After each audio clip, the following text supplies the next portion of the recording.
Good morning, everyone. It's Wednesday the 11th, and we do have swell headed our way. Unfortunately, it does look like we're going to see a lot of wind swell, a lot of weather also headed our way. It looks like it's going to start getting wet this weekend. Also, models have really downplayed things since yesterday's report that I issued at Wet Sand. We do have some swell headed our way, headed down the coast, caught in that clockwise spin. Models, though, have done a good job of downgrading that, especially for that potential swell that'll be hitting around the 19th. Wanted to show you what's going on with the models today. This is what's happening right now. Not a whole lot has changed on the near-term models. We can see we've got that 30-foot fetch still heading down for Thursday. That's going to be a very steep angle, though. Not a lot of swell is going to make it into SoCal for that. Still a lot more on the way, though. And if we start looking out on the models, we can see that on the long range and medium range, we're starting to see that clockwise spin continue from that dominant high pressure that's been sitting in the Gulf of Alaska, taking storms out of the western Pacific, throwing them up toward the Aleutians and dumping them down our coast. As we can see here, we've got wind swell fetch along the California coast resulting from that. This is taking a look at the afternoon on the 12th. We're looking here at the afternoon on the 13th, early morning on the 14th. More stuff coming down from the Gulf, caught in that clockwise spin, one after another.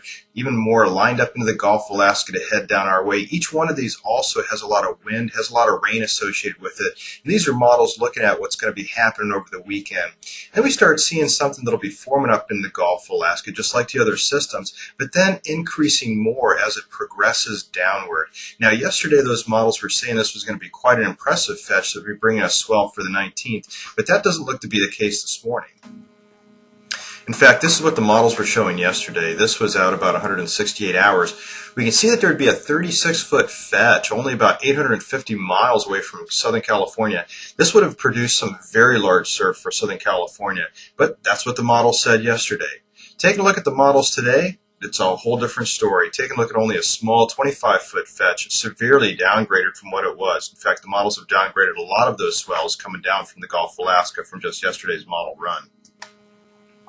Also wanted to take a quick look at the precipitation model since that's also taken center stage on this whole thing. You see where Southern California is located relative on these models. High pressure, that strong high pressure, you can see it right in the middle of the picture here. And then, of course, precipitation bands in green, yellow being stronger, red even being heavier rain. And as we move along, we can see this would be Friday morning. Kind of hard to see Southern California on this model as it's being blocked by some other numbers on top of it. But we'd be seeing rain coming through. There's more rain, another green band coming through Southern California on Friday afternoon. You can see more in the Gulf of Alaska starting to head inward. We're looking at Friday night, seeing more rain. You can visibly see that clockwise spin here, too, as more stuff wants to come down from the Gulf of Alaska. And look at this very, very heavy rain, a big red area on Sunday morning. But as with all long-range models, everything's a bit dubious at this point. Everything's pointing to a very wet weekend and into next week as well.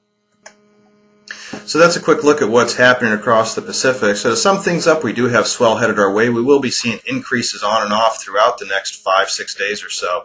Not a whole lot, though, as far as rideable surf. Looks like we're going to see a lot of wind swell come down. These systems are just getting too close to the coast. We need them to stay a lot farther out to sea and at a better trajectory, too. They're going to be coming down from a very steep angle from the Gulf of Alaska, caught in that clockwise La Nina-like spin that's been plaguing us this whole winter.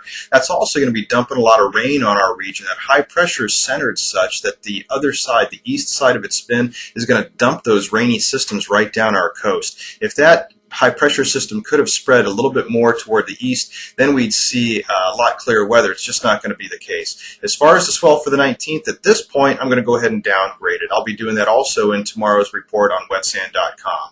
Also, for the latest ETAs, weather, wind, tide, and more, you can always check out that SoCal Surf Report at wetsand.com.